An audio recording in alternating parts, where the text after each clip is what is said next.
10 years, I chaired the Mental Health Committee. The laws that we passed and the programs we put in place throughout this state are too many to even talk about in great length. But we moved people out of impersonal and terrible institutions like Willowbrook into community residences. We provided the resources to support the Quality of Care Commission to see that they were given humane and appropriate treatment wherever they were.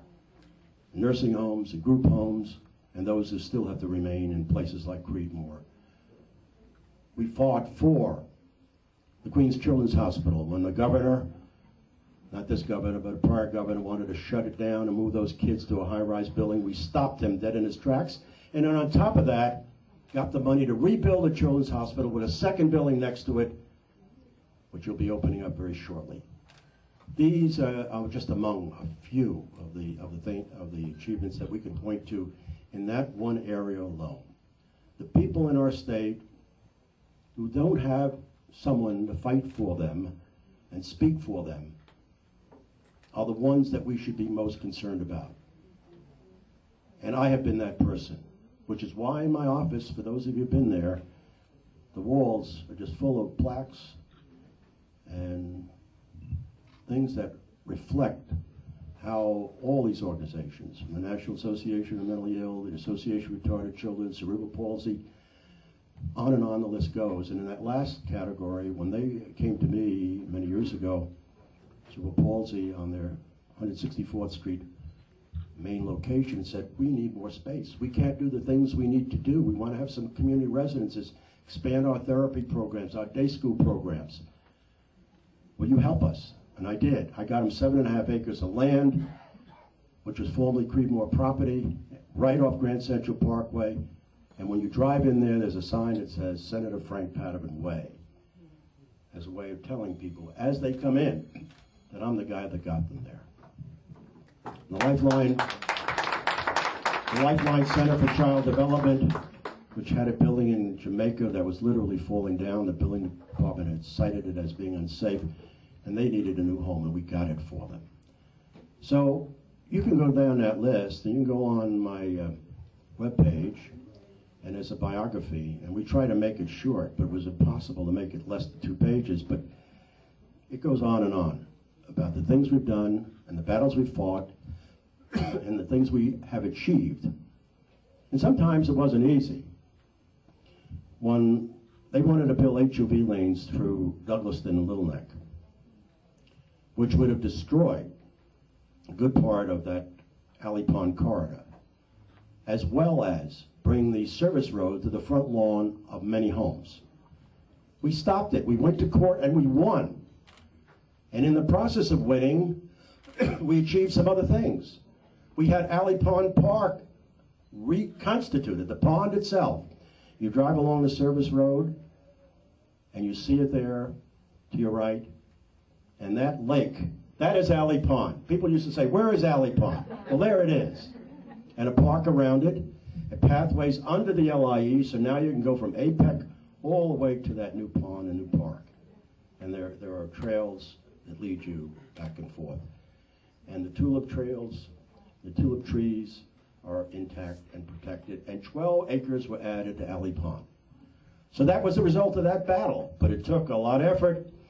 And I must tell you that these battles were not won by me alone.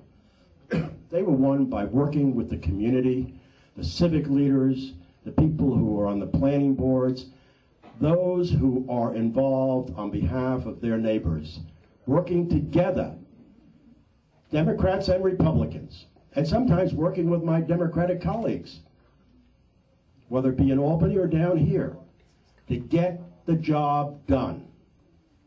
Theodore LaGuardia used to say it, I think he said it best, there's no Republican or Democratic way to pick up the garbage.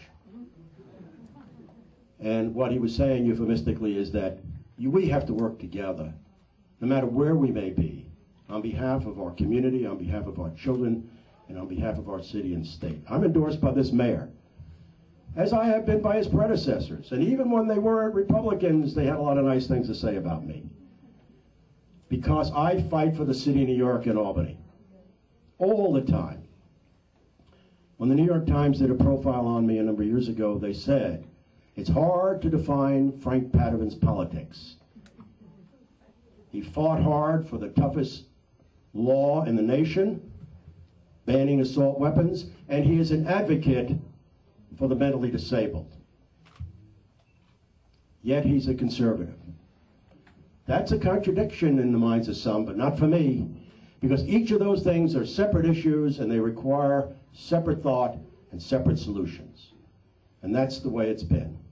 So again, I thank you all for being here.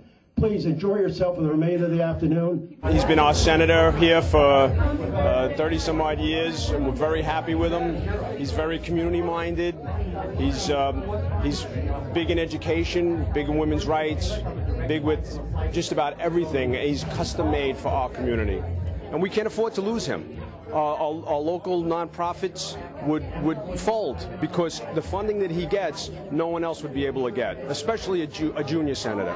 So we have to keep hold of what we have now. Many times we have problems with our green spaces. The green spaces are not being taken care of. And he was able to get in touch with the proper agency and get us going on taking care of the spaces that we have. You know, he has a great staff. If we call them, they're sure to get back to us. They'll forward us to Albany. If he's in Albany, patch us through, and he'll always call back. He's very approachable. He's just, you know, like your neighbor. Except he has a job that the rest of us don't have. And we'd like to keep him there. Well, with the Ronald McDonald House, he has been exceptional. There is never a time that we invite him there for any occasion, whether it be our annual Lights of Lover event, whatever it is that we need, he's there to help us. He really represents the interest as a true civil servant, because that's what government's supposed to be. When you have a problem, you call government and they're going to say, well, listen, guide you through the process. And that's what Senator Padavan has done for us. You know, he's really responded to our letters, and we haven't seen that with other civil servants. You know, that hasn't been the case with many of the elected officials. He's approachable. That's what's important with a politician. Where you could walk into his office, he'll pop his head out and say, what do you need?